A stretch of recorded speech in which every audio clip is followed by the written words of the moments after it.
So let's say we have 3 divided by 1/5. So paano natin siya masosolve?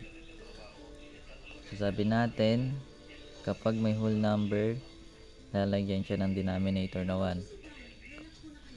So ang rules, pag divide is copy, change the sign, reciprocal. So i-copy natin yung unang fraction which is 3/1. Mag-change the sign which is into multiplication, and this, the reciprocal of this is 5/1. So ngayon, multiplication is only direct multiplication. 3 times 5 is 15/1, which is equals to 15. So that's how you do that. Malino naman siguro yan. Another example. Let's say we have 3/5 times 9. May whole number, gagawing lalagyan ng denominator, i-divide pala.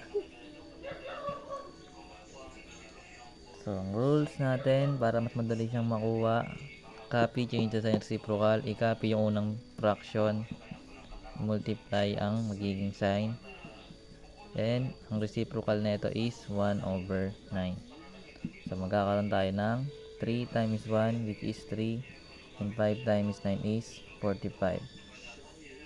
Pero pwede natin to i-divide both by 3. 3 divide 3 is 1, and 45 divide 3 is 15. So this is our final answer.